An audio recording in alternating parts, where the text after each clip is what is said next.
Aizaz Ahmad Chaudhry, a name synonymous with diplomacy, dignity, and decades of service to Pakistan.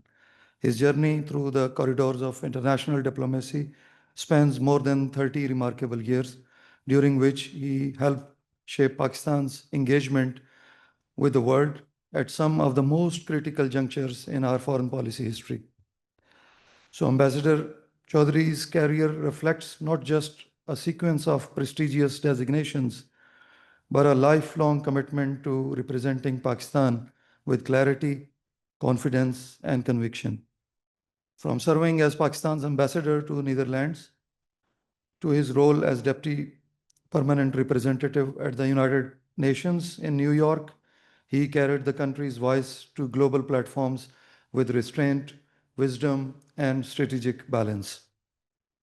His leadership depends further when he became Additional Secretary for the United Nations and Disarmament Affairs and later Director General for South Asia, a role that placed him at the heart of delicate and high-stake diplomatic engagements, including negotiations with India during moments of both tensions and opportunity. So Ambassador Chaudhry went on to hold two of the most consequential diplomatic assignments for any Pakistani envoy, the first as Foreign Secretary of Pakistan and later as Ambassador to the United States. In these positions, he represented Pakistan's strategic interests at the highest level, navigating geopolitics marked by transition, complexity, and competing global narratives. So even after the retirement from government service, Ambassador Chaudhry did not step away from public life. As Director General of the Institute of Strategic Studies, Islamabad, he continued shaping national discourse, mentoring young researchers, scholars, and contributing to policy dialogue with intellectual rigor and quiet resolve. So he is also a respected author whose works serve as a reference points for students of diplomacy and international relations. His most recent book, Pakistan-India Relations, Fractured Past, Uncertain Future, is not just an academic text.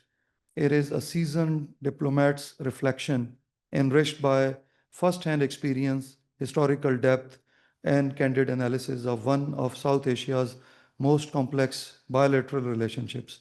It offers not only lessons from the past, but pathways for a more stable and strategic future. So today we are privileged to welcome a diplomat, a scholar, a negotiator, and above all, a thoughtful voice of reason in a world of shifting geopolitical landscapes. So ladies and gentlemen, please join me in welcoming Ambassador Aizaz Ahmad Chaudhry to the PIDE. Bismillah ar-Rahman ar-Rahim. My first word must be of gratitude to Dr. Nadeem Javaid for your thoughtful gesture of inviting me to speak about a subject which touches in a way every Pakistani in one way or the other. And thank you, Dr. Shujaat, for your facilitation. I have been associated with Pakistan-India process. First, when Mr. Vajpayee visited Pakistan, Lahore, and when they started the Lahore press process, I was director to Foreign Secretary's office then. Second time when President Musharraf and Vajpayee initiated the peace process that lasted 4 years from 2004 to 2008, I was Director General for Relations with South Asian countries. And then as Foreign Secretary during Dr. Manmohan Singh period and Mr. Modi's period from 2013 to 2017.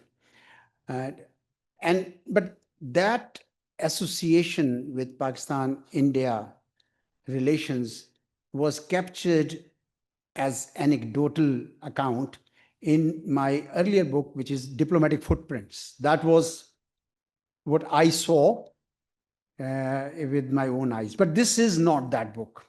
This book is essentially a product of research and analysis. This essentially is your world because you all are researchers. And I thought there was a need for us to discover why has this relationship been so intractable for the past 78 years? ऐसी क्या उस्ताद आन पड़ी कि ये दो मुल्क आपस में अच्छे हमसायों की तरह नहीं रह सकते? That's the heart of my inquiry in this book. Is it because there are outstanding disputes? Or is there a larger dynamic in play? तो इस सवाल के जवाब में I have been, I've devoted nearly a year trying to find answers. I discovered that there are at least 4 major reasons why these two countries have failed to achieve peaceful coexistence, which normally comes to two neighbors rather easily in other parts of the world. The first one is the mutual mistrust. एतमाद नहीं है एक दूसरे के ऊपर दोनों का. And all that happened before 1947 had a lot to do what happened after 1947.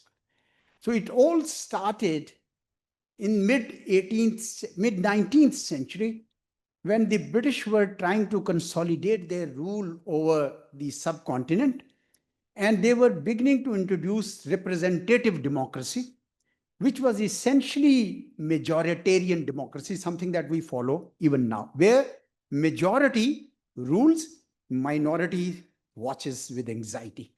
So the likes of Sir Syed Ahmad Khan, Syed Amir Ali, Aga Khan III, Maulana Shibli Numani, Maulana Hali, and Allama Iqbal felt that if we don't do something, then the British Raj would be replaced by Hindu Raj.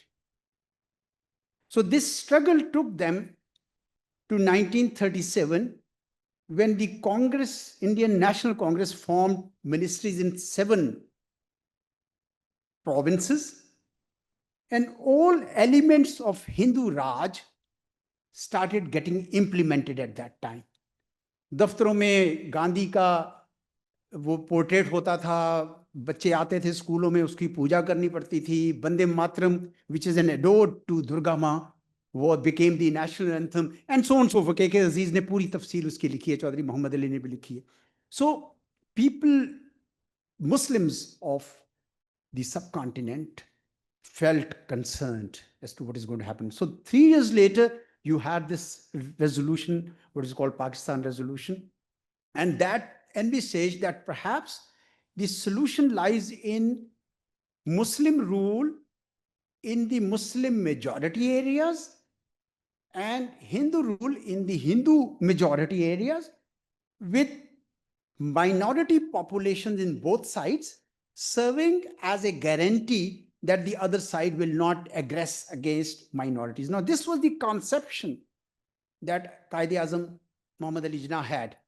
And it's a bit complex to understand. He never anticipated swap of populations. He felt that these will be states. Muslims should not become a permanent subservient class within the Indian subcontinent. But at that time, there were nationalist Muslims who did not really like it. Maulana Abul Kalam Azad, lots of them. They had a different idea. They thought that maybe we will have a sizable minority, 30% or so, which will be a bigger weight than dividing them into smaller cases. But Quaid-e-Azam and others did not agree with. They thought that maybe the Muslims should rule in the Muslim majority areas, but with due deference to the minorities. It's unfortunate that it didn't go the way he had envisaged. So therefore, he accepted the 1946 cabinet mission plan. But before that, towards the end of the Second World War, the British thought, okay, we'll let them hold another election. Elections were held. There was a coalition government. In that coalition government, prime ministership came to Jawaharlal Nehru, but the finance was held by Liaquat Ali Khan and the home ministry by Sardar Patel. So there was a lot of agony between them. The government wasn't really working. So it became very convinced that to everybody that if there was a united India, perhaps it will not be sustainable. And that led to the movement of Pakistan movement, and then finally we had the country. But the leadership of India at that time, mainly Jawaharlal Nehru and Sardar Patel, did not really accept that Pakistan will survive. They were convinced that it will fold up and fall back to what is called Mother India. कि वापस आ जाएगा और हमारे भारत माता के अंदर आ जाएगा. So they regarded the partition of British India as a vivisection of Mother India. So that mistrust continued to affect both sides ever since. बाद में हमने जंगें भी लड़ी हैं, which aggravated that. Peace processes भी किए, वो fail हो गए. So that mistrust is the very first reason that hasn't really gone away. अभी जो कुछ भी आप करते हैं वो दूसरा उसको मिसट्रस्ट करता है. आप कोई अच्छा जेस्चर भी कर दें. जब 2019 में पायलट हमने उनका इंडिया का अभिनंदन पकड़ा और उसको हमने वापस कर दिया अगले दिन, तो उन्होंने कहा कि मोदी साहब ने कहा पब्लिक मीटिंग में कि कत्ल की रात होती, नाइट ऑफ मैसेकर होती अगर आप वापस ना करते. यानी आप गुडविल जेस्चर भी करें तो वो चल नहीं रहा, because there is so much of mistrust. So that's the first reason. The second major reason is that a dispute erupted over the state of Jammu and Kashmir right within months after the creation of Pakistan. And Jammu and Kashmir had a Muslim majority overall, 77%, but in the valley, the Muslim population was, any guess? 93.4%. So naturally, there was an expectation that the state of Jammu and Kashmir will be part of Pakistan. It was contiguous to the territories that were to become Pakistan. But by a well-laid conspiracy, these are the words that PIDE had used in University Stadium in Lahore in 1948, India was first able to prevail on the Red Cliff Award to get Gurdaspur, the Muslim majority district, broken up. And three of its tehsils, Batala, Firozpur, Muslim majority, Pathankot, Muslim minority, they were given to India and Shakargarh to Pakistan. So they got a land access.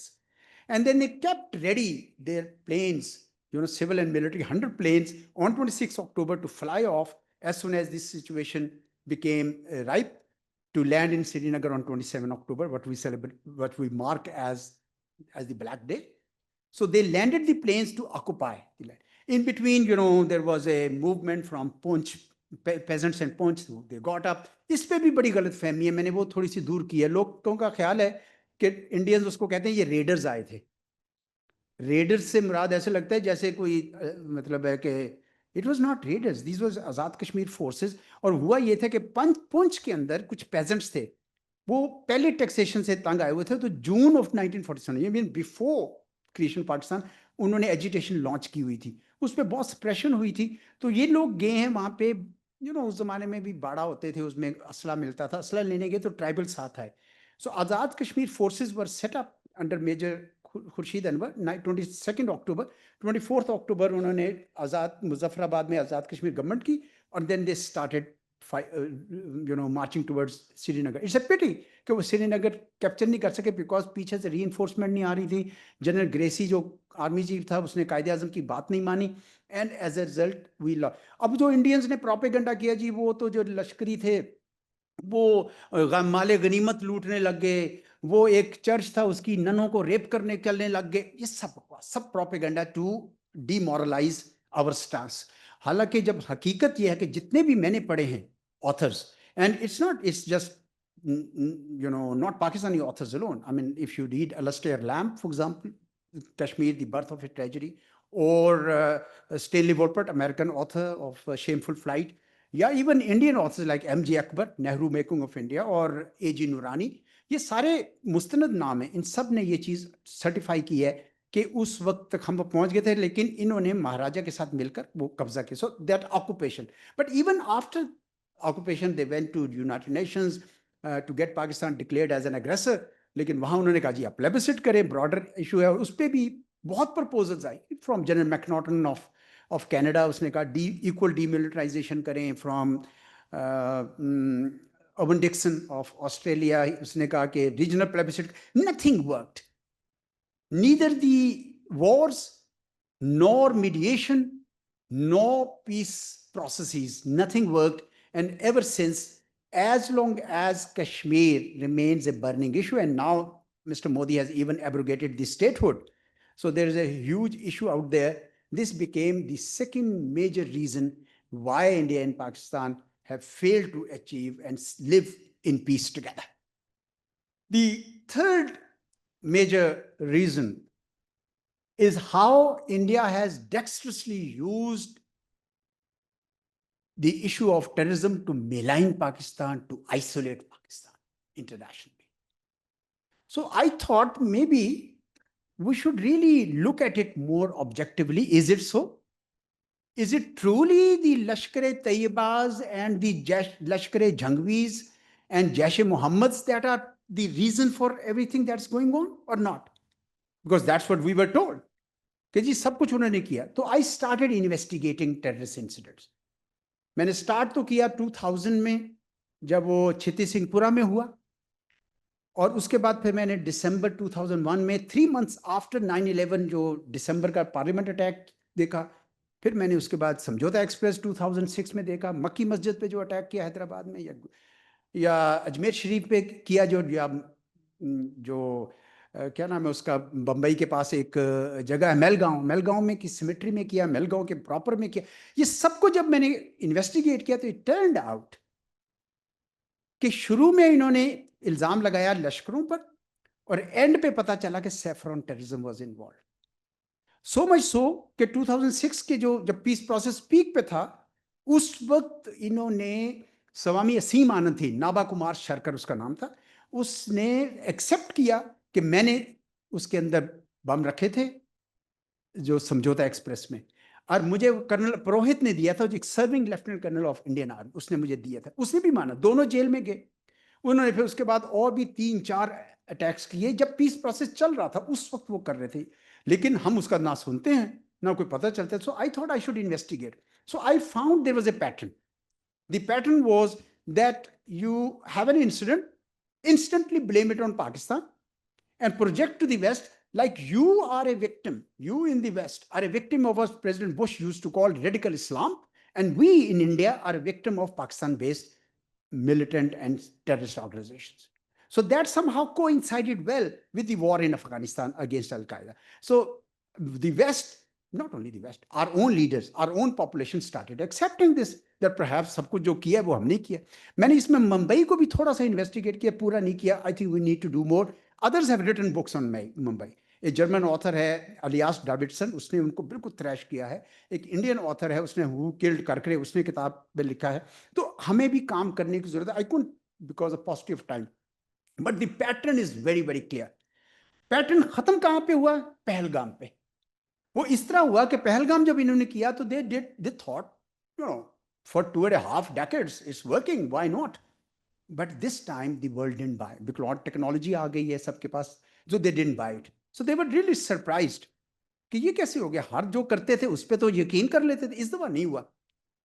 So as a result, since we responded in Bunyan and Marsus, India this time around, when there was a terrorist incident in Red Fort and another one in the occupied Kashmir, they did not blame Pakistan instantly because they thought that perhaps the world will not accept it. So my sense is that that issue of terrorism, the way it has been used politically by India, is another reason why the two countries are unable to normalize relations with each other. अब तो वो मोदी साहब ने तो उस तक हालात पहुंचा दिए हैं कि इवन प्लेयर्स भी आपस में हाथ नहीं मिला सकते. Now things have gone to the extreme.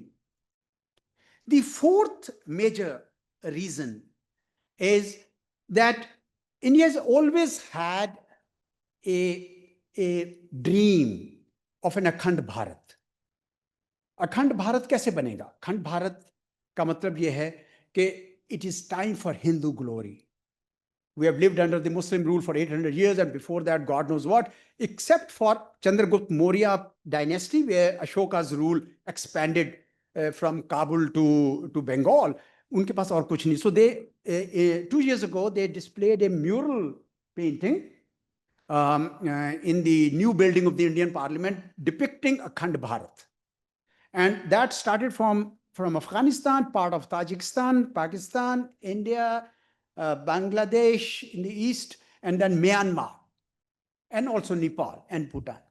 So our governments also objected. Now the question is that when the Americans launched their when they announced their unpacked strategy, they granted India the status of net security provider for the Indian Ocean region. Now, net security provider basically means that if the security of any country in the area is involved, the bigger policeman, the hegemon, will be able to settle the issues. But India was not able to settle all those issues. And as a result, India's quest for regional dominance has scared away the smaller countries. They are not small, but they are relatively smaller countries like Pakistan, Bangladesh, Sri Lanka, Nepal, etc. तो उन सबको भी ये खौफ आ गया है. मैं I was there in Bangladesh during Sheikh Hasina's rule and I could see कि कितनी घुटन है, because Indian operators were everywhere everywhere. उसके बाद भी गया हूँ, लेकिन उस वक्त मैं I could feel that. Similarly I was in Nepal during the economic embargo time also. उस वक्त भी मैंने देखा कि इतना छोटा मुल्क, इतने बड़े मुल्क ने उसका एक इलाका भी कब्जे किया हुआ और तेल पानी को 3 महीने तक रोक दिया उसको. So this kind of attitude, this hegemonic attitude towards your neighbors will not let you, have peace with them. So these are the 4 major reasons that I thought ought to be discussed in this book, so that the world comes to know that there is a big, reality out there. But that's not all. I think the first chapter is also very, very important. I will encourage those of you who have time. वो ये है कि for some years now, I have seen, especially in the last 2 decades, that a lot of literature has arisen, not only in print, but mostly in digital space, where they raise the fundamental questions about the very rationale of Pakistan. इस मुल्क की जरूरत भी थी कि नहीं थी? ये मुल्क क्यों बन गया? 2 नेशन थ्योरी तो कोई बोगस थ्योरी थी, उसका कोई जवाब नहीं बनता. कायदे आजम को कॉन्सेप्शन ही कोई नहीं था. 1 मिलियन लोग मर गए, 10 मिलियन लोग जो हैं वो डिस्प्लेस हो गए. ये किस किस्म के सवाल उठाएं? तो I gathered the books of those sceptics, जितने भी, मैं उनके नाम नहीं लेता. उन्होंने स्केप्टिक्स के मैंने बुक्स नहीं, क्वेश्चंस उठाए और मैंने उसमें एड्रेस किए. And I believe that you being the world of research and dialogue, you guys also ought to study that. And maybe you'll discover for your own self, this country, if this country was not independent, तो आज जो मुसलमानों की वहां हालत है, तो just read Christoph Jefferlaw book and you will discover that despite 15 to 19% of population, there are different statistics, the Muslims of India are not represented in any walk of life more than 4%. That's a French scientist telling us. And not me, not you, and not one book. A series of books. Read him, and you will discover to your own horror what has happened to India. And under Prime Minister Modi, there is no doubt left now that it is a 2-nation theory. That the plan was to create a Hindu India, and you would have been a subservient community there. So this country has given us a lot. We may criticize this country because of governance issues, but actually it is the biggest, the most secure umbrella that we have. So that's discussed in first chapter. Then in the last 2 chapters, I'm discussing how do you break these barriers. यानी एक mistrust, mutual mistrust है. India's reluctance to resolve the Kashmir dispute. India's politicization of the issue of terrorism to malign Pakistan, and India's desire to have to be a dominant power in the region. If we want to break these barriers, what is it that we can do? ठीक है जी. उसके अंदर then I have also gone into detail on what has it that we have achieved so far. So I gathered all the agreements that we have been successfully concluded. I've gathered all the confidence building measures that we have concluded, even the CBMs that were negotiated but not concluded, because I've been personally part of that, many of them, most of them. And these, I have put them in sync in chapter 8. And I've argued that should there be a change of heart in India, that we need a peaceful coexistence with Pakistan, here is a foundation which is available. Will there be a change of heart in India? Nobody knows, but maybe. India has to recognize that if it wants to be a global power, which it wants to be, it wants a seat on the as a permanent member on the UN Security Council, then it has to learn to become a regional power first. You got to carry along the region with you if you want to really exploit your potential as a global power. If you don't do this, you will not.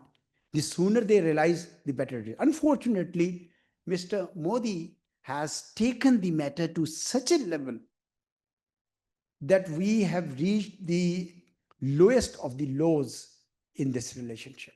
That is very, very unfortunate. It has become it has gone to the extent that even Indian National Congress, which proclaims to be a secular party, secularism appears to be a veneer beneath which they have to do the same thing. I give you one example.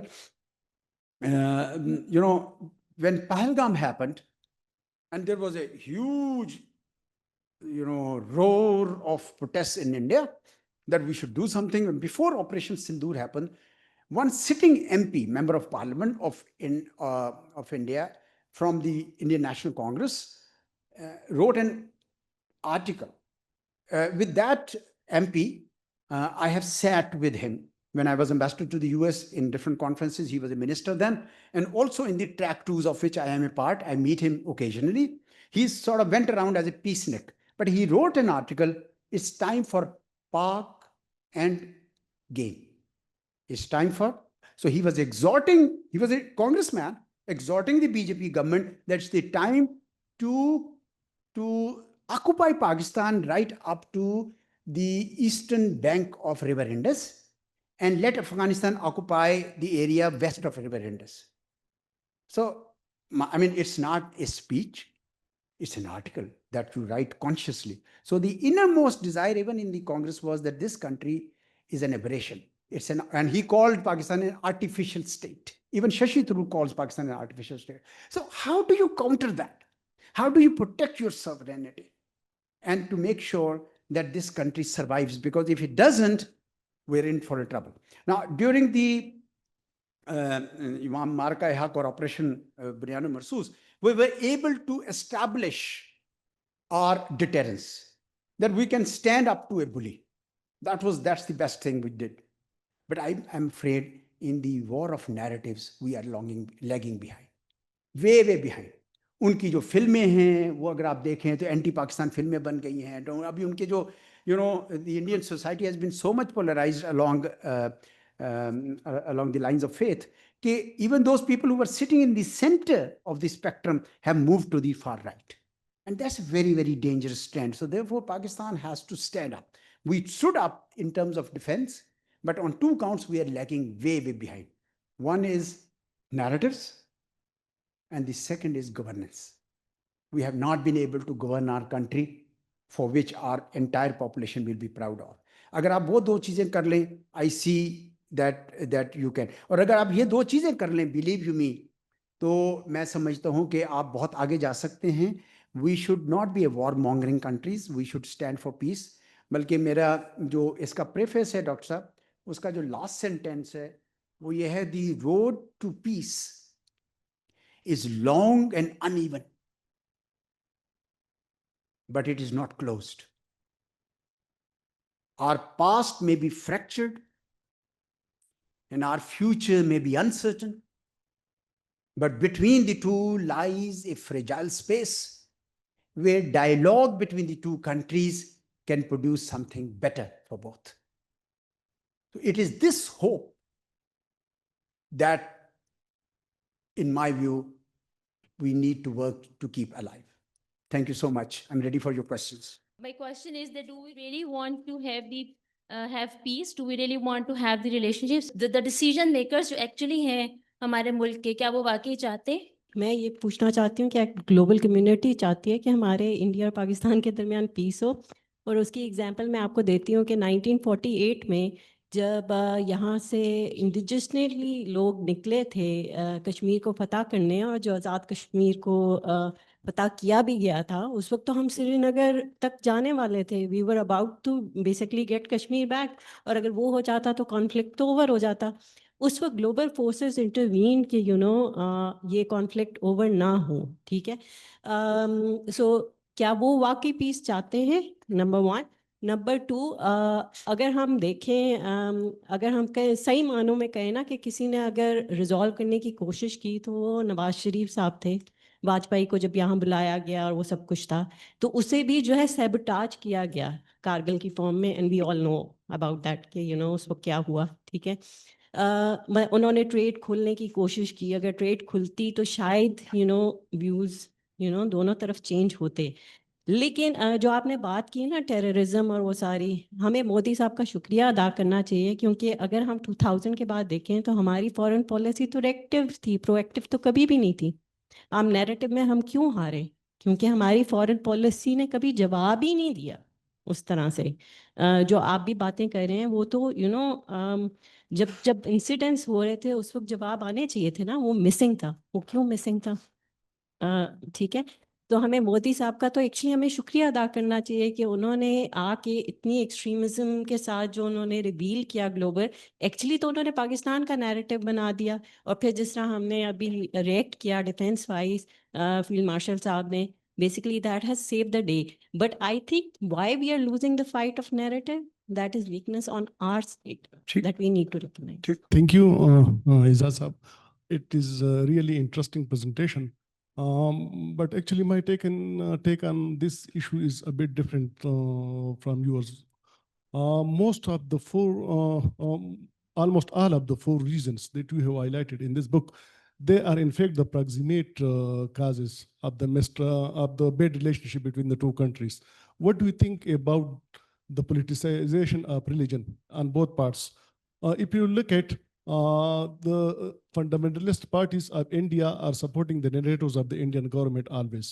And similar is the case with Pakistan. Before 9/11, we didn't disown these organizations like Harkatul Mujahideen, Al-Badr Mujahideen. Actually, we were owning them before 9/11. So I'm really interested in your take on the politicization of religion on both parts. Thank you. Yes, we want really peace. आपने पूछा, किसने पूछा? हाँ, बिल्कुल चाहते हैं। मैं आपको सबूत देता हूं उसका। हमारी किसी पॉलिटिकल पार्टी के किसी भी मंशूर को उठा के देख ले, सिवाय जमात इस्लामी के।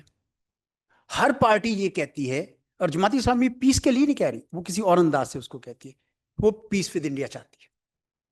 कोई एज पॉलिटिकल, कोई हमारी इलेक्शन कैंपेन उठा ले जिसमें India is an issue, cooperation with India की बात होती, कोई पार्टी देख ली, देखना ये अवाम को अपील कर रहे हैं। इंडिया के किसी इलेक्शन को उठा के देख लें, पाकिस्तान इज एन इशू। बल्कि अभी तो इलेक्शन ही सारे मोदी साहब जो हैं वो एंटी मुस्लिम और एंटी पाकिस्तान वोट पे जीत रहे हैं। मैं आपको 2019 की मिसाल देता हूं, जब ये पुलवामा का वाकया हुआ, उसके बाद ऑक्युपाइड कश्मीर के जो गवर्नर थे मलिक साहब, उन्होंने उनको मोदी साहब को फोन किया कि ये तो हमारी अपनी गलती से 40 बंदे मारे गए पुलिस के। तो उन्होंने कहा चुप कर जाओ, अभी ये रिकॉर्ड में थी चीजें, बाद में निकली, अभी चुप कर जाओ। बल्कि उन्होंने इंटरव्यू भी दिया बाद में, मलिक साहब ने, जो क्या नाम है पूरा नाम उसका, तो उन्होंने कहा कि जनाब अभी आप चुप कर जाओ, हमें इस पे ऊपर खेलना है, क्योंकि इलेक्शंस आ रहे थे और लैंडस्लाइड जीते वो। हम ये नहीं कहते कि हिंदुस्तान को खत्म हो जाना चाहिए, भारत को खत्म हो जाए, हम तो नहीं कहते कभी।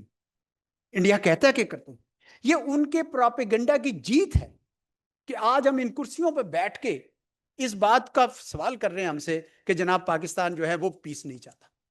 ये उनकी कामयाबी है। और ये links up to the last question that you raised. हम इसीलिए ये किताब लिखी है। देखिए ना, मैं तो उनके साथ इतना ज्यादा मिला हूं इंडियंस के साथ कि आप में से कोई बंदा उतना नहीं मिला होगा। 1990 से मिल रहा हूं मैं उनके साथ, मुसलसल मिल रहा हूं, मुख्तलिफ ट्रैक्स में। अभी जा रहा हूं दिसंबर में 2 ट्रैक टूर्स के लिए जा रहा हूं, मिलता रहता हूं, उनको भी दूंगा ये किताब। क्योंकि हुआ ये कि उन्होंने हमें ही ब्रेन वॉश कर दिया अपने प्रोपेगेंडा, तो हम ही सोचने लग गए कि वाकई असल मसला सारा फौज है। वो रेज करते हैं क्वेश्चन, ओ किससे बात करें आपके मुल्क में, फौज से करें या उससे करें? भाई अगर आपने बात करनी है तो बात कर लें आप, ऐसी क्या बात है?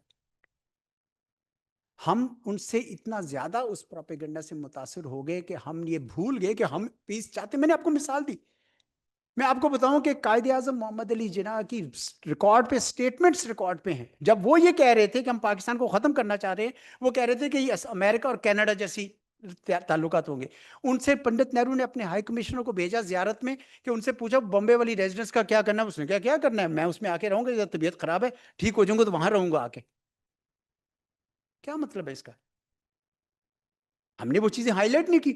हम अब उस प्रोपेगेंडा पे आ गए कि चूंकि फौज बड़ी खराब है कि उसने एक पॉलिटिकल पार्टी को हरा दिया या निकाल दिया, तो इस वजह से हमें उसके ऊपर करना। चूंकि वाजपेयी आए थे और कारगिल कर दिया। मैं कारगिल की भी थोड़ी सी हकीकत, किसने सवाल किया आपका, तो किसी और ने सवाल कर दिया, कारगिल का भी बता देता हूं। देखिए ये जो हाइट्स है ना, कारगिल हाइट्स, ये अप्रैल 1965 तक, यानी under the cease fire line of 1949 हमारे पास थी। इन्होंने, इंडिया ने अप्रैल 1965 में कब्जा किया under pressure from the US and Soviet union. उन्होंने उसको जून में वकेट किया। 65 वॉर के बाद उन्होंने दोबारा उस पर ऑक्युपाई कर लिया, और 1972 की शिमला एग्रीमेंट के बाद जो cease fire line converted into line of control, उसमें वो उनकी तरफ चली गई। और उसी साल 1972 में इन्होंने कमर की चोटी हमसे ले ली। 1984 में इन्होंने पूरा सियाचिन हम पे ले लिया, इसी तरह आके कब्जा कर लिया। 1988 में इन्होंने शोरबतला के ऊपर कब्जा कर लिया। तो हमारे मिलिट्री माइंड्स को उस वक्त 1989 में ख्याल आया, उन्होंने बेनजीर भुट्टो की जब गवर्नमेंट आई उनको ये ब्रीफिंग दी कि हम ये करना चाहते हैं। उस वक्त से ये पल रहा था सिलसिला। इसमें जो गलती हुई थी कारगिल में, वो ये नहीं थी कि ये मिलिट्री टैक्टिक्स गलत थी, मिलिट्री टैक्टिक्स बिल्कुल ठीक थी। गलती जो हुई थी वो ये हुई थी कि उधर पीस प्रोसेस चल रहा है वाजपेयी साहब का, और इधर आप ये कर रहे हैं। और दूसरी बड़ी गलती ये थी कि ना एयरफोर्स को पता था, ना इंटेलिजेंस को पता था, ना पाकिस्तान को पता था, और ये बहस छिड़के कि वजीर आजम को पता था, ये नहीं पता था। मैं मकसद कहने का ये है कि जो हम मुंबई के ऊपर लोगों ने किताबें लिख दी हैं, सवालिया निशान उठे हुए हैं कि कैसे 3 दिन तक विदाउट रीइंफोर्समेंट वो फायरिंग होती रही 3 दिन तक। बहुत सारे सवाल हैं, कैसे एक माही गिर 100 गज अगर इंडियन वाटर्स में आए उसको पकड़ लेते हैं, और एक पूरी कश्ती लेडन विद ऑल आर्म्स चली जाती है वहां पे, और जाके वहां पे ऐसे जैसे मजे से डॉकिंग करके अंदर चली जाती है, कोई हिसाब ही नहीं। बहुत सारे सवाल हैं, हमें रिसर्च नहीं करते, हम जो मिलता है उसको इम्बाइब करते हैं। रिजल्ट ये है कि अब मेरे जैसे बंदों ने आंखों से देखा है ना इन सबको, इन लोगों को, तो मेरे ऊपर ये पहले तो मैंने डिप्लोमेटिक फुटप्रिंट्स में जब लिखा तो उस वक्त मेरा ख्याल आया वो सब्जेक्टिव है, मैंने किया ना इस पे। तो जो कश्मीर का पूरा है चैप्टर, वो mostly based on foreign authors, और जो टेररिज्म का चैप्टर है वो सारा का सारा इंडियन ऑथर्स पे। बेशक इसकी बिब्लियोग्राफी सबसे पहले आप वो पढ़े, एंड यू विल डिस्कवर कि हम बहुत बड़े प्रोपेगेंडा का शिकार हुए। इतना शिकार हो गए कि हमारा अपना फॉर्मर प्राइम मिनिस्टर कहता है कि जी ये फिर फौज ने मुंबई में हमले करने के लिए क्यों बंदे भेज दिए थे, क्यों? क्योंकि उसको पूरी तरह हकाइक नहीं पता, और हम सब उसका शिकार हुआ। हमने इतना, so we will have to begin to question our own perceptions कि क्या वाकई हम ये सही कर रहे हैं जो हम कर रहे हैं। और अगर आज आपने 7 मई को से 10 मई तक जवाब ना दिया होता, अगर 10 मई ना होता, मार्क माय वर्ड्स के 1.5 दर्जन से ज्यादा स्ट्राइक्स हो चुकी थी। मुमकिन है कि कायदे यूनिवर्सिटी में भी एक लैंड करता मिसाइल।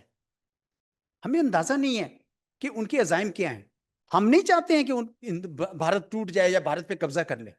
कुछ लोग थे वो ये बात किया करते थे, मैं उनको मना करता था आप ऐसी बात ना करें, क्योंकि आप करेंगे तो वो आपसे ज्यादा मुझे तो अंदाजा है इस बात का कि उधर बाकायदा मैंने आपको बताया कि इंडियन नेशनल कांग्रेस का भी ये है, उनकी लीडरशिप उस वक्त से लेकर आज तक ऑन रिकॉर्ड है कि हम ये ग्रेटर इंडिया बनाना चाहते हैं, जिस तरह इसराइल ग्रेटर इसराइल बनाना चाहता है, ये बनाना चाहते हैं, ये उनका इल्जाम है, और उसमें सबसे पहले हम होंगे उसके victim. So therefore we got to be very careful what is fact and what is something which is fed to अस।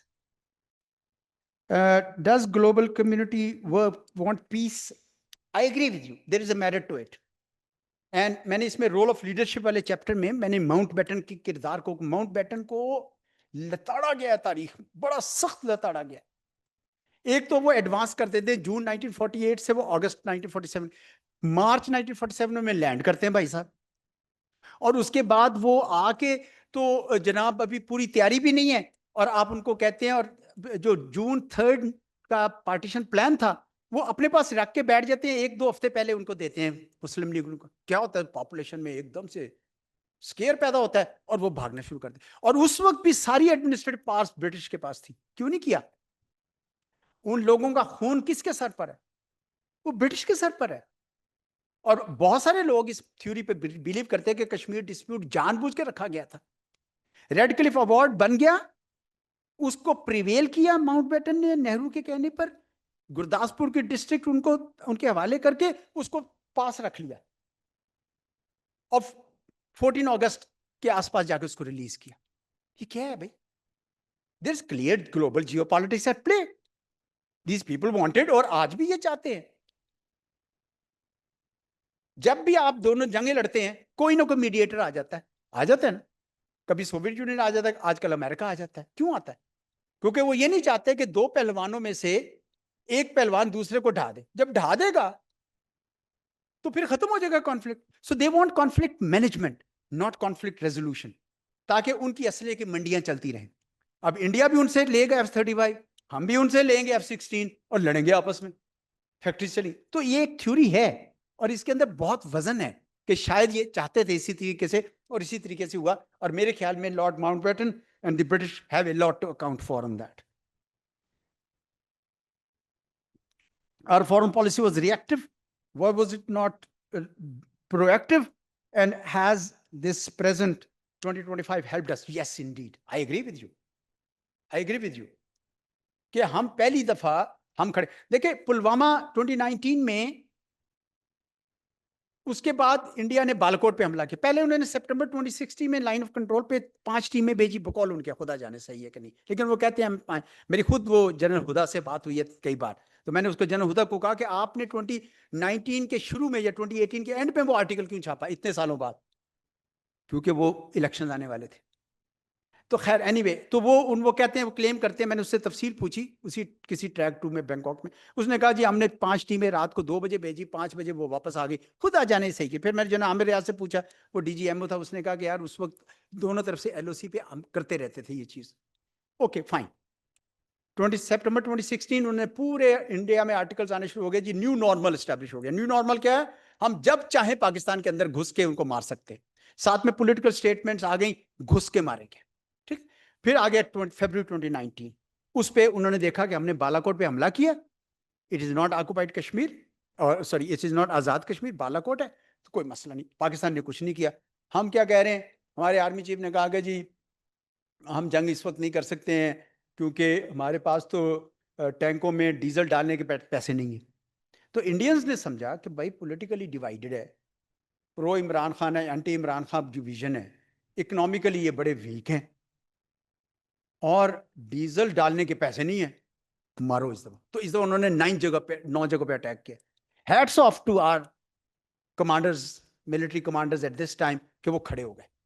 और वो खड़े हुए हैं तो पूरी कौम को एक हौसला आया कि oh right we can stand up to a bully. और ये वो बुली है जो आपका वजूद नहीं देखना चाहता। माइंड यू, आप सारे रिसर्च नहीं कर रहे होंगे, आप सब क्लर्क्स होंगे और मैं भी, अगर वो उस तरह का, अगर उनके अजाइम पूरे हो जाएं। आपने शायद इतना करीब से नहीं देखा जितनी करीब से मैंने उनको देखा है, इसलिए मुझे शायद ज्यादा हकीकत महसूस होती है। And I thought I must pen this book to let you guys know कि अभी इसमें बहुत रिसर्च करने की जरूरत है। अभी तो कुछ भी नहीं है, it's the tip of the iceberg. You got to work on it. I know you are economist, work from economics perspective then, क्योंकि इकोनॉमिक्स खुद बजाते खुद कुछ भी नहीं है, इट्स ऑल पॉलिटिकल इकोनॉमी। अगर पाकिस्तान की हालात ठीक होंगे तो इकोनॉमिक्स भी चलेगी, नहीं होगी तो कुछ भी नहीं चलेगा। That's how it is, that's how life is. So इसलिए I agree with you 100% that we should be proactive, and finally we have decided to be proactive. देखिए ना गाजा में क्या हो रहा है, बहुत सारे लोग कहते हैं ओ यार हम क्यों जा रहे हैं, हम मारे जाएंगे। ये क्यों भाई? We are being seated on the high table rather than India. तो आपको कुछ ना कुछ अपने हकूक के लिए खड़े होना पड़ता है, और मेरे ख्याल में वो अब हम थोड़ा सा कर रहे हैं। करीम साहब ने कहा कि politicization of religion on both sides, indeed, बिल्कुल, because religion is an easy way to sway people. लेकिन पाकिस्तान का मतलब क्या ला इलाहा इल्लल्लाह तो नहीं हुआ था? आप बेशक तारीख उठा के देख लें, एक्सेप्ट फॉर 1946 इलेक्शंस, जिसके अंदर कुछ लोगों ने ये नारा लगाया था, ये नारा था ही नहीं कहीं, because the philosophy of Quaid was, वो खुद कौन से प्रैक्टिसिंग मुस्लिम उसने तो नहीं थे ना, मतलब ठीक था, मुसलमान थे। वो कह रहे थे कि just by being Muslim should not be a cause to be discriminated against. That was his concept. लेकिन इंडिया में उस वक्त भी चल रही थी ये लहर। 1950 में हिंदू बहासपा बनती है, to give momentum to the Hindu causes. 1922 में सावरकर साहब एक किताब लिखते हैं जो 1923 में छपती है हिंदुत्व के नाम से, हु इज अ हिंदू, ठीक है। उसके बाद वो एक बाकायदा आरएसएस तश्कील पाती है 1925 में, अगरचे सावरकर ने आरएसएस कभी ज्वाइन नहीं की, लेकिन आरएसएस के गोलवाकर वगैरह ने ए बंच ऑफ थॉट्स लिखी। अब पढ़े ना ये किताबें, बंच ऑफ थॉट्स क्या है, पढ़ें तो आपको अंदाजा होगा कि हिंदू नेशनलिज्म उस वक्त पूरी तरह सर्व, ये तो मारे इसलिए गए कि because one of their zealots killed Gandhi in 1948। अगर वो गांधी को ना मारता तो इन पे पाबंदी ना लगती। इन्होंने फिर सर उठाया जब 1992 में बाबरी मस्जिद गिरी है, और उसके बाद इन्होंने मोदी को खड़ा किया वहां पे गुजरात में, वो 2001 में वहां पे चीफ मिनिस्टर बना है, और 2014 तक वो चीफ मिनिस्टर रहा, और पूरे बीजेपी ने ताकत पकड़ ली। और अब बीजेपी अब बिहार में भी जब इलेक्शन जीता है तो साफ नजर आ गया है कि अब हिंदुत्व का वोट, अब मार्क माय वर्ड्स, अगला इलेक्शन जो अब आ रहा है बंगाल में, उसके बाद जो आ रहा है तमिलनाडु में, इसमें कांग्रेस भी ये करेगी, वो भी एंटी मुस्लिम कार्ड करेगी। अब एंटी पाकिस्तान कार्ड की भी जरूरत नहीं रही, क्योंकि एंटी मुस्लिम कार्ड ही चल जाएगा काफी। तो इस वजह से we got to realise this thing कि religion is a slogan which is being used on all sides, and you rightly mentioned both sides. Yes, it is true, but despite that Pakistan में आज तक रिलीजियस पार्टी ने government नहीं बनाई, centre में आज तक नहीं बनाई। या पीपल्स पार्टी रही है, या पीएमएल एमएनएन रही है, या पीटीआई रही, कोई रिलीजियस पार्टी नहीं। रिलीजियस पार्टी का मैक्सिमम वोट 8% 9% वोट होता है। इंडिया में चेंज हो गई रियलिटी, इंडिया में रियलिटी चेंज हो गई है। वहां पे अब ये है कि अगर हिंदुत्व बिकेगा, और ना सिर्फ बिकेगा, वो तो अब ये कह रहे हैं कि शाह ताजमहल भी गलत बना हुआ है, इसके नीचे भी एक मंदिर है, और वो पूरे जितने मुस्लिम सिंबल्स हैं जितनी, वो सब तब्दील कर रहे हैं। Yes, religion is playing, but the kind of religious fervour that has gripped India under prime minister Modi is unprecedented. Pakistan तो ऐसा नहीं करना चाहता। पाकिस्तान के अंदर जो माइनॉरिटीज के लिए कुछ करते भी हैं तो they earn the wrath of an ordinary Pakistan.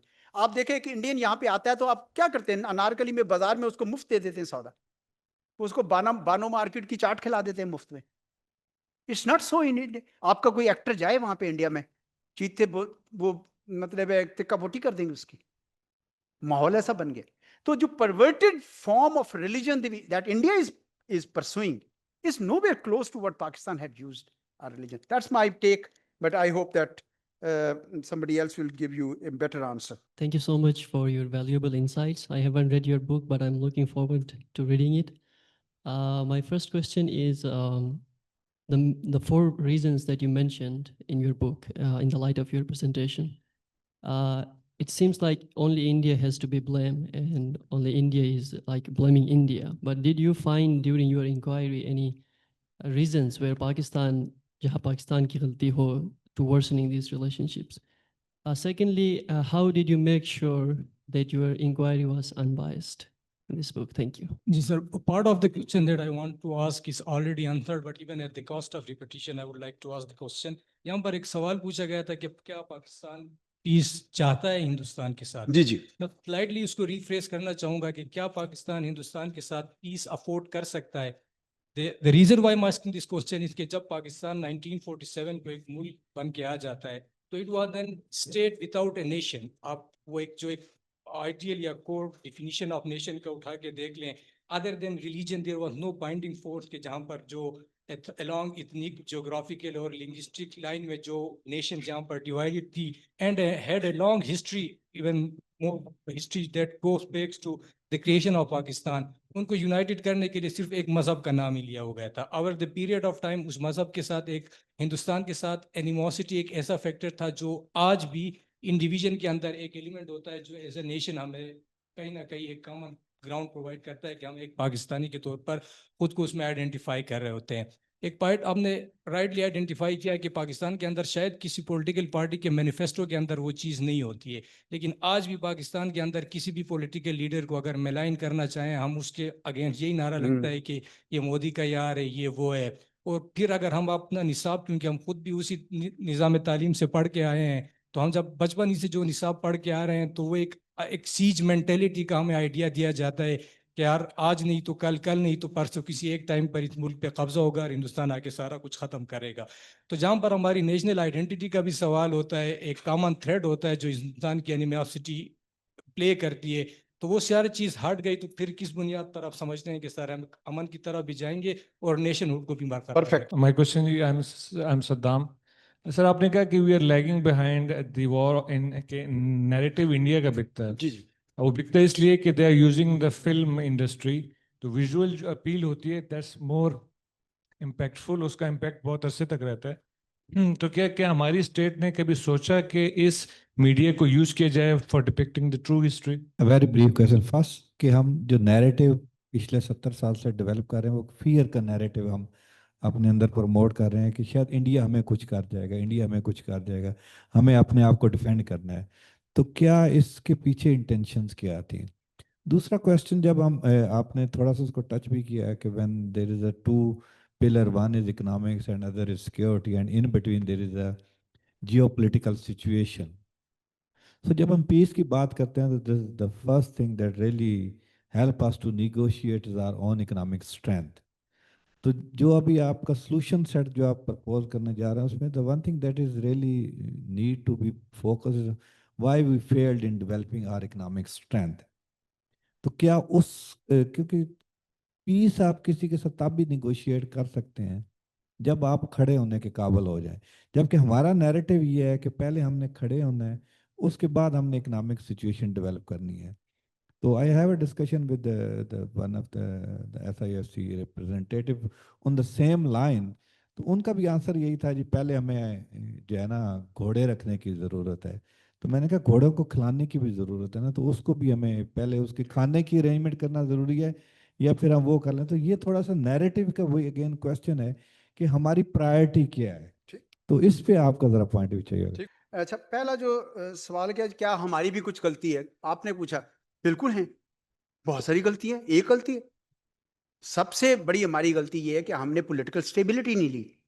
देखिए ना, जब पाकिस्तान बना है तो हर साल प्राइम मिनिस्टर चेंज हो जाता था। ता वक्त के अयूब खान साहब आ गए, जबकि उधर 1947 में Indian Jawaharlal Nehru prime minister बनते हैं और 1964 तक जब उनकी डेथ हो जाती है, 17 long years he was prime minister. Political continuity होती है ना। तो वो हमारी गलती थी कि हमने उस तरफ फोकस नहीं किया। उनका कॉन्स्टिट्यूशन दिसंबर 1950 में बन जाता है और जनवरी 1951 में अडॉप्ट हो जाता है। हमारा कॉन्स्टिट्यूशन जो पहला कॉन्स्टिट्यूशन बनता है वो जाके बनता है 1956 में, और वो भी 3 महीने बाद उसको खत्म कर देते हैं। फिर अगला 62 में आता है, फिर उसको भी खत्म कर देते हैं। फिर 73 में जाके कॉन्स्टिट्यूशन बनता है। गलती है। Is this the way to govern your country? तो आप अपनी वीकनेसेस के खुद ग्राउंड्स बना रहे हैं ना।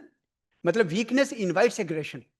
तो इंडिया को खुद ख्याल आ रहा है कि ये तो अपने they are stewing in their own juices, they are going to fall one day. तो हम तो खुद ले लेंगे इसको, गिरती हुई दीवारों को और धक्का और लगा, वो वाला हिसाब था ना। उन्होंने कहा चल रही तो गिरती हुई दीवार है। तो हमारी गलती है।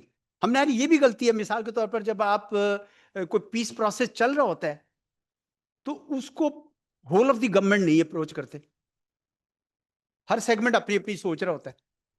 और Kargil is a classic example. Although even if it is a militarily fine operation, उसकी टाइमिंग गलत थी।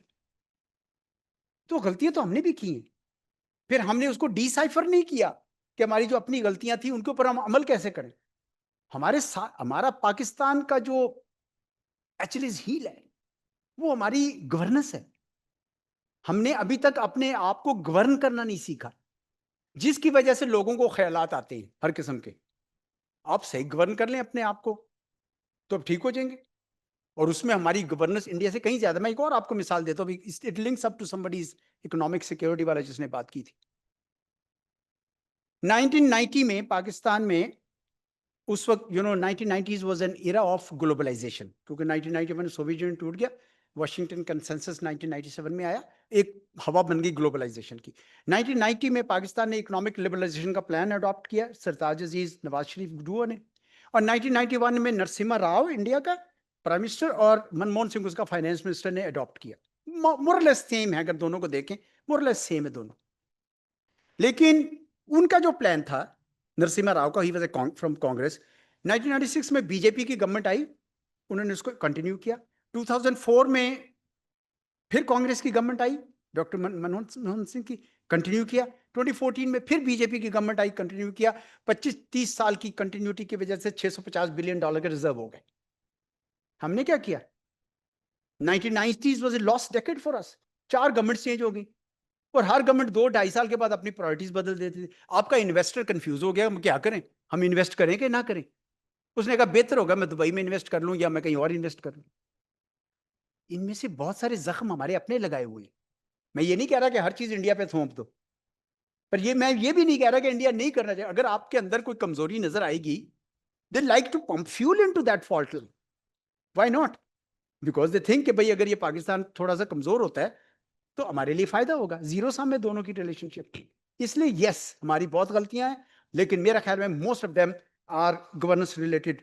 आपने कहा कि अनबायस्ड इंक्वायरी, यस, इसके अंदर मैंने कोई 1.5 दर्जन लोगों से इंटरव्यू शामिल किए। आई approached many Indians because I know many of them. They all refused except for one. Praveen Sahni के अलावा किसी ने नहीं दिया। हालांकि many of them are known to me for years and years. नहीं देते थे। वो नहीं देते थे क्योंकि वो डरते थे कि मोदी सरकार जो है ना, इस वक्त पाकिस्तान के साथ बात करना भी एक वहां बहुत बड़ा गुनाह है। तो इस वजह से मैंने उनका लेकिन पर्सपेक्टिव जरूर दिया, हर चीज पे दिया पर्सपेक्टिव। कोई भी ऐसी चीज नहीं थी कि कश्मीर पे इंडिया का ये पर्सपेक्टिव है, ये उनकी कामयाबी है, और सब चीजों में मैंने दिया उनका पर्सपेक्टिव। लेकिन टोटली अनबायस्ड इसलिए नहीं हो सकता, मैं पाकिस्तानी हूं। The book is being written by a Pakistani who loves his country and he wants to project the perspective of his country. लेकिन उनका दूंगा मैं जरूर, बट बाय दलील के जरिए मैंने साबित किया कि हमारा आर्गुमेंट स्ट्रॉन्गर है। We are pro peace. वो जो पहला सवाल था, we are pro peace contrary to the general perception. उन्होंने ये फैला ये दिया कि पाकिस्तान की फौज जो है वो अमन नहीं चाहती ताकि वो असला खरीद सके और वो पावर में रहे और वो DHS बना सके। ये एक ऐसा नैरेटिव है जो हमारे लोगों ने इम्बाइब कर लिया। जब आप रिसर्च करेंगे, जब प्याज की तहें उतारेंगे, तो आपको पता चलेगा कि ये तो कुछ और था, हमारे ज़हन में कुछ और था। फिर उसके बाद आके कैन पाकिस्तान इवन अफोर्ड का किसी ने कहा, उन्होंने कहा ये आपने कहा कि वांट पीस की बात नहीं, क्या हम अफोर्ड कर सकते हैं? क्योंकि पाकिस्तान एक नेशन ही नहीं थी इन द ट्रेडिशनल सेंस। ये वेस्टफालियन स्टेट का जो कॉन्सेप्ट था वो उसमें जियोग्राफिकल टेरिटरी जो है उसका एक हिस्सा बन गया था उसका। लेकिन अभी मुझे बताया डॉक्टर शुजात ने कि ही प्लान्स टू इनवाइट जो क्या नाम है उनका, जो हमारे कराची के डॉक्टर जावेद जब्बार को, पाकिस्तानियत के ऊपर जो लिखा हुआ है, and listen to him how nation is defined. जाके पहले पढ़िए कि कितनी लोगों ने किस तरह नेशन को डिफाइन किया है। नेशन कोई एक कॉन्सेप्ट नहीं है, नेशन तो कई तरीके से बन सकती है। Yes, Pakistan was an ideological nation, yes it was a nation of one of its own kind, और like Israel is a nation of its own kind, लेकिन at the same time there are different interpretations। आप अगर एतजाज अहसन की Indus saga पढ़े तो वो कहते हैं कि इंडस वैली सिविलाइजेशन के लोग हमेशा से अपनी एक जुदागाना एंटिटी रखते थे, even within Indian empires. वो एम्पायर्स भी जो काबुल से लेकर कैलकाटा तक होती थी, लेकिन उसकी हमेशा जुदागाना हैसियत थी। वो भी लोग कहते हैं कुछ टेरिटरी, लेकिन ज़िया-उल-हक के दौर में उसने ये भी बता दिया कि पहला पाकिस्तानी पासपोर्ट जो है ना मोहम्मद बिन कासिम को देना चाहिए। तो दोनों किस्म की आपके पास आइडिया है, लेकिन this doesn't take away the right of people living in this part of the world to claim that we are a nation constituent of various nationalities। उसमें सिंधी नेशन भी है, पंजाबी नेशन भी है, पश्तो नेशन भी है, बलोच नेशन भी है। क्या हर्ज है इसमें? It's a bouquet, it's a very bouquet which combine करके। तो इंडिया में क्या Tamil, does Tamil share anything with the Punjabi? Anything? ज़बान, cuisine, लैंग्वेज कुछ भी नहीं मिलता उनके साथ। लेकिन वो अगर वो नेशन, अमेरिका किस लिहाज से नेशन है? Does resident of Arizona share anything with resident of main in the north east? Hardly anything, not even language. वो सिर्फ स्पेनिश बोलते हैं वहां। तो नेशंस की जो वेस्टफालियन डेफिनेशन उसको रिस्ट्रिक्ट ना करें, इट एक्सपेंड्स, और उसमें आप ये नेशन ये बना सकते हैं, ये पाकिस्तान की नेशन को डेवलप कर सकते हैं अगर आप इस पे बिलीव करें। और इसी के ऊपर किताबें लिखी जा रही हैं कि इनके दिलों से ये आइडिया निकाल दो कि ये पाकिस्तानी कोई कौम हो सकती है। इसीलिए स्टीफन कोबन एक किताब लिखते थे, द आइडिया ऑफ पाकिस्तान, यानी ये आइडिया भी सही है कि नहीं। किसने काउंटर करना है? आपने काउंटर करना है, मैंने करना कहा, मिलकर करना है। मैं तो हिल के इस साइड पे हूं, आप हिल के इस साइड पे हैं, आप तो ऊपर जा रहे हैं। आपने करना है काम, रिसर्च करें and prove our detectors wrong. मैंने आपको बताया ना कि मैंने बहुत सारों को, मैंने उनके नाम नहीं लिए थे, मैंने बहुत सारे स्केप्टिक्स की किताबें पढ़ के क्वेश्चंस निकाले थे उनको। तो इस वजह से हमारे ऊपर ये इल्जाम मेरे ख्याल में नहीं लगाया जा सकता कि ये हम एक नेशन नहीं है, आपने सिर्फ अपने आप को कर। अच्छा ये सही है कि जी एंटी इंडिया, मोदी का यार है, गद्दार है, गद्दार, वो पॉलिटिकल स्लोगन्स हैं, उधर भी हैं, उधर भी हैं, लेकिन क्या स्टेट मान जाती है? मिसाल के तौर पर उनका फॉरेन मिनिस्टर, उनका डिफेंस मिनिस्टर कहता है कि कांटे को कांटे से निकालना है, जिसका मतलब यह है कि will use terrorism to kill terrorism. ठीक है, क्या स्टेट की वो पॉलिसी कहेगी भी तो मानेगा तो नहीं ना वो। लेकिन होता इस तरह की स्लोगनिंग चलती रहती है। आपने पॉलिटिकल लीडर को डाउन करना है, आप उसके ऊपर कोई किसी किस्म का इल्जाम लगा देंगे, और सबसे आसान इल्जाम यह है कि चले जी वो इंडिया का एजेंट बन गया, यहाँ पे रॉ का एजेंट बन गया। मैं उससे भी एग्री नहीं करता, जो ये करते हैं वो मुझे रिप्रेजेंट नहीं करते, वो मेरा ख्याल है मेजोरिटी जो यहाँ पे उसको रिप्रेजेंट नहीं करते। आप किसी को टैग, किसी की हुब्बुल वतनी पे शक करने वाले आप कौन है? कौन है? कौन क्लेम कर सकता है इस तरीके की बात? तो इसलिए वो ना करें, ये सर्टिफिकेट्स हुब्बुल वतनी के जारी मत कीजिए। But otherwise I think Pakistan is a nation that can and has. मैं आपको बताऊं, जब पाकिस्तान बना है तो हमारे पास 750 करोड़ रुपए हमें देने थे, इंडिया ने सिर्फ 200 करोड़ रुपए दिए, जिसपे Gandhi, and I respect him for that, उसने मरण भरत रख दिया और उसको उन लोगों ने आके मार दिया कि तुम पाकिस्तान के राइट्स के लिए क्यों करते हो। हमें नहीं दिए उन्होंने, मिलिट्री स्टोर्स नहीं दिए। पूरे मुल्क में, दोनों ईस्ट पाकिस्तान वेस्ट पाकिस्तान में, एक टेक्सटाइल इंडस्ट्री थी। मोहट्टा पैलेस में फॉरेन ऑफिस बनाया तो फाइलें के लिए किक्कर से कांटे लेकर आए जमा करके कि जी फाइलें पुरवाने के लिए। तो we come a long way, we survived, जिस तरह भी था we survived and we thrived. Now it depends on us कि हम इसको आगे कैसे लेके जाते हैं। मैं at least I am not apologetic on that. अच्छा जी, सद्दाम ने कहा कि इंडिया का जो नैरेटिव है उसमें मीडिया को यूज इस्तेमाल किया, हम क्या कर। बिल्कुल सही कह रहे हैं, 100%। 10-12 फिल्में बन चुकी हैं, 1 दर्जन फिल्में एंटी पाकिस्तान फिल्में बन चुकी हैं, जहाजों पे चलती है, हमारे लोग देखते हैं, मुतासर होते हैं। ये एक हकीकत है। और उस कॉमनैलिटी को, जो कॉमनैलिटी, एक हेरिटेज की कॉमनैलिटी तो थी ना जी, नॉर्दर्न इंडिया और पाकिस्तान के लोगों की आपस में कॉमनैलिटी थी ना जी, बहुत। राजस्थान और सिंध की, और इधर राइट अप टू दिल्ली, बल्कि यूपी बिहार तक हमारे पाकिस्तान की थी।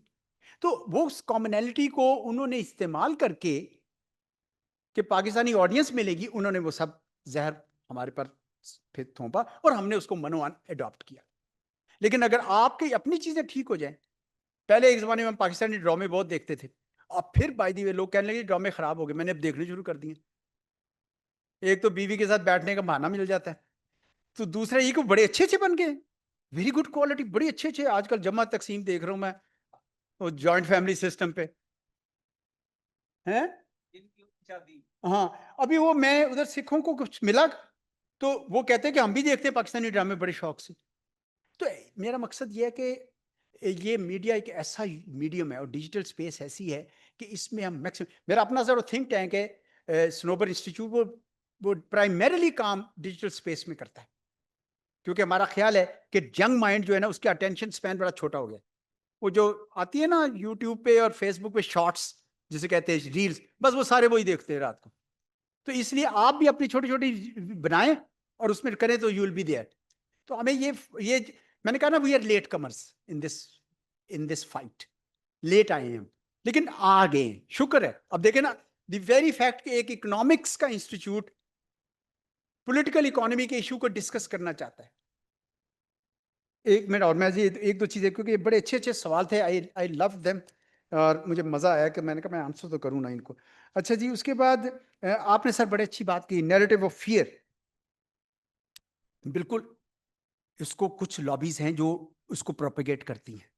वो इसलिए प्रोपेगेट करती हैं क्योंकि वो लॉबी जो पाकिस्तान को as a nation, as a confident nation खड़ा करती हैं, वो नहीं कर रही थी काम। इस दफा जब आपने पहली बार इंडिया के खिलाफ सामने खड़े हुए हैं, आप उनके जहाज भी गिराए हैं और उनका जाके उनके ग्रिड सिस्टम सारे फेल कर दिए, जिसको वो इनकारी हो रहे हैं। आपका क्या ख्याल है, कांग्रेस क्या कह रही है इस वक्त उनको, बीजेपी के? वो ये कह रही है कि अगर ट्रंप ने नहीं किया सीज फायर तो फिर पाकिस्तान ने करवाया। आप डर गए थे पाकिस्तान से, जवाब दे। तो पाकिस्तान में कॉन्फिडेंस आया, आज हम अपना सर ऊंचा कर रहे हैं और हम उसको बात कर सकते हैं। अब वो फियर वाला नैरेटिव नहीं है, अब ये नैरेटिव है कि yes we have the confidence to stand up to a bully, हम बुली के अगेंस्ट खड़े हो सकते हैं। Yes we can stand and we can fight for our rights.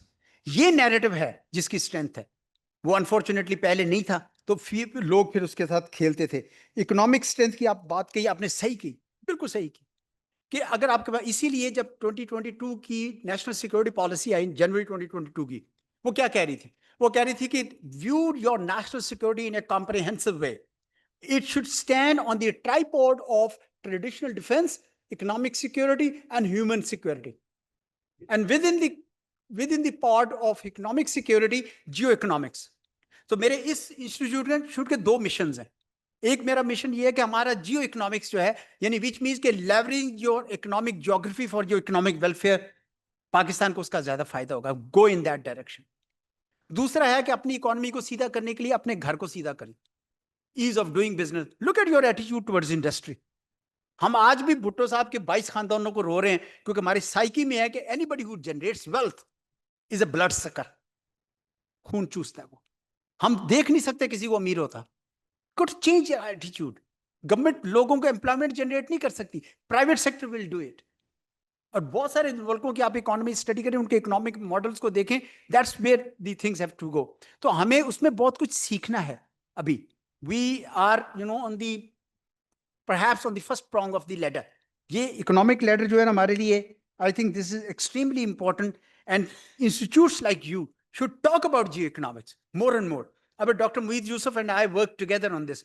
अभी भी कराची में भी कराची में नहीं है, SDPI जो है उसके में भी एक इवेंट किया था, उस पर आई वॉज ए स्पीकर। अभी मैं इजाज हैदर है ना, उसको मैं पॉडकास्ट भी दे रहा हूँ जियो इकोनॉमिक्स पे, बिकॉज आई बिलीव कि आपकी जो ज्योग्राफी है, जो आपकी नेबरहुड है, we call it a tough neighbourhood. No, it's an opportunity for you.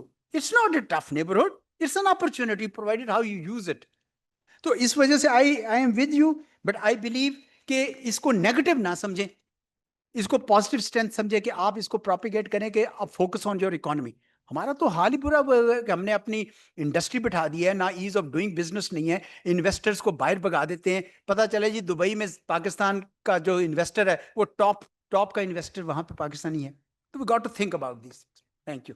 Again, that's the context, Ambassador Saab, as an economist, we are more interested in the stability.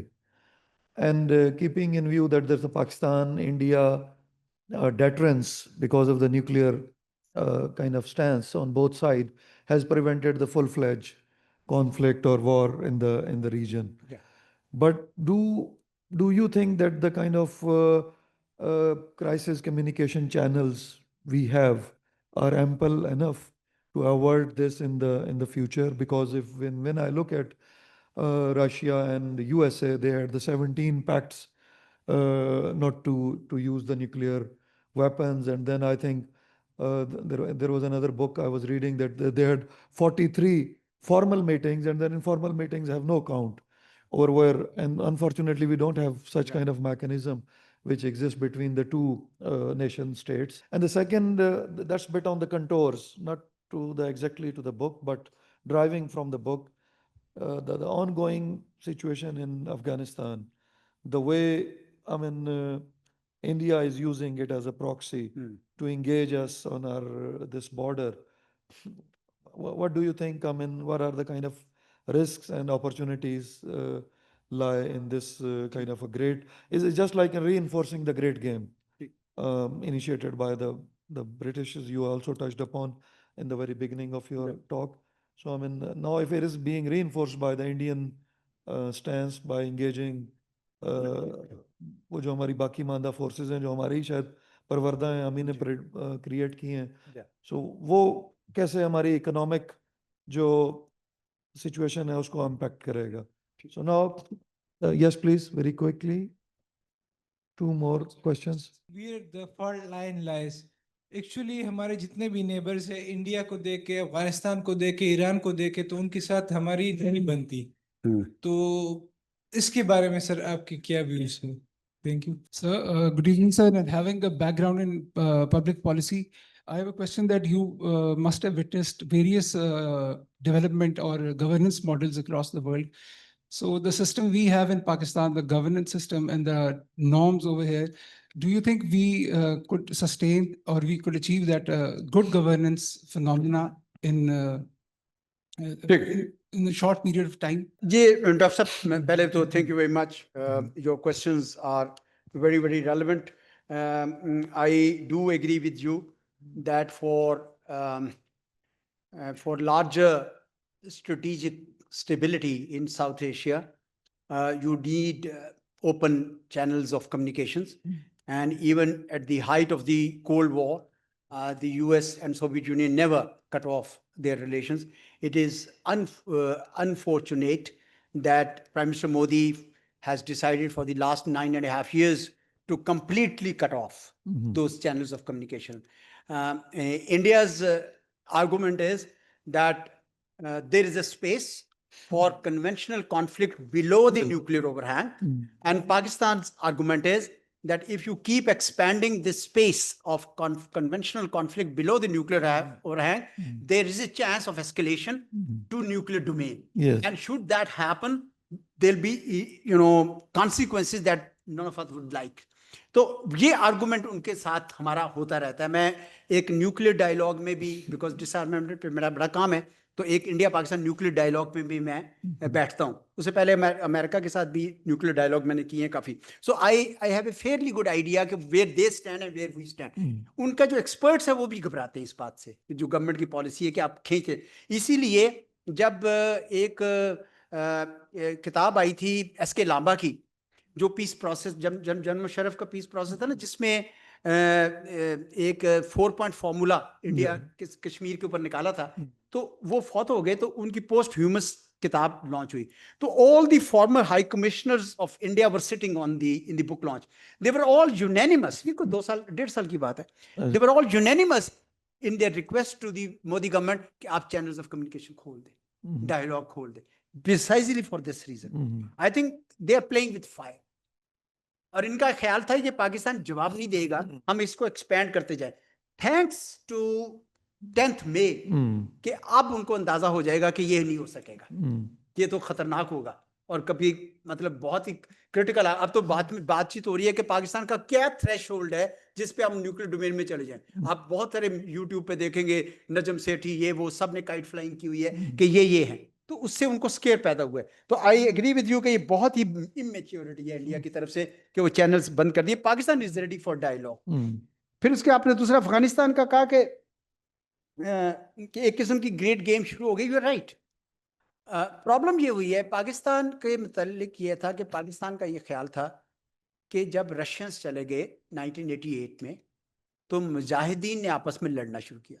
वो इतना लड़े आपस में कि जब बुरहानुद्दीन रब्बानी की गवर्नमेंट थी काबुल में, तो 25 किलोमीटर बाहर बैठ के वो साहब जनाब गने तान ली उन्होंने, और वो उनके, तो ये तालिबान उठाए. अब हमने सोचा उस वक्त चले तालिबान उठे हैं तो चले किसी तरीके से ये पीस हो जाएगा. All we wanted was peace. All this talk of strategic depth is bullshit. Pakistan never has any strategic depth in Afghanistan. Afghans have strategic depth in Pakistan. उनके क्लेम्स है पाकिस्तानी टेरिटरी पे, हमारे तो क्लेम्स कोई नहीं है. They have irredentist claims on all territories west of river Indus. हमारे तो कोई क्लेम नहीं है. तो इसलिए, और उनकी ये जो फॉल्सहुड है, वहाँ इंडिया में बैठ के उनके इंटरनल फॉरेन मिनिस्टर साहब कहते हैं कि जनाब हमने ब्रिटिश को हराया, रशियंस को हराया, अमेरिकन को हराया. It's bullshit. It's not.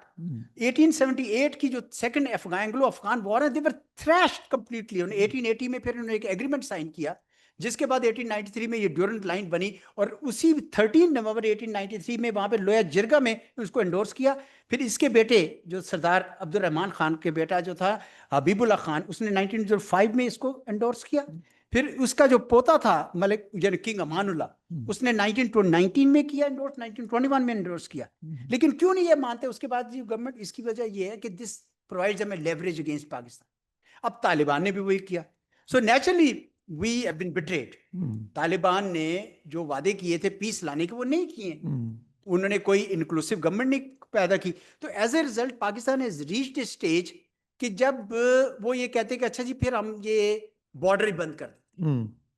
जबकि बहुत सारे लोग थे मेरे समेत जो कहते थे कि कुछ भी हो जाए चैनल्स ऑफ कम्युनिकेशन बंद ना करें और बॉर्डर बंद ना करें, इकोनॉमिक एक्टिविटी। लेकिन क्या है कि अगस्त 2021 से जब से ये उधर आए थे पावर में, हर आने वाला साल ज्यादा खूनी है। क्यों हमारा खून ज्यादा बहा रहे हैं ये लोग? और ये मानते नहीं। इस वजह से आई थिंक अल्टीमेट उस पर चले गए कि ठीक है जी बॉर्डर बंद कर दे। अगर ये चाह बाहर जाना चाहते हैं, जिस तरह उनके मिस्टर मुल्ला ब्रादर ने कहा, बी माई गेस्ट, जरूर जाए। इनको समझ आ जाए कि इरानियंस कैसे हैं, कैसे डील करेंगे इनको। अशरफ गनी ने कोशिश की नॉर्थ साउथ कॉरिडोर की, फेल हो गया। सो they are dependent on Pakistani ports. और पाकिस्तानी पोर्ट्स की वजह से इतना हमें नुकसान हुआ पिछले 6-7 दहाइयों में, क्योंकि जो अफगानिस्तान के अंदर लिए सामान जाता था वो बाड़ाज में आ जाता था, और हमारी इंडस्ट्री, हमारी उसको कॉमर्स को हर्ट होता था। मैंने बहुत बार ये प्रपोजल दी कि do what India is doing to Nepal. Nepal landlocked है, बॉम्बे पोर्ट पे नेपलिस गुड्स आते हैं, इंडिया उस पर वही ड्यूटी चार्ज कर लेता है जो इंडियन गुड्स पे है। So there is no incentive left for dumping that in India. और उसके बाद वो 6 महीने बाद उनको बुक्स सेटल करते हैं। हम भी क्यों नहीं कर सकते?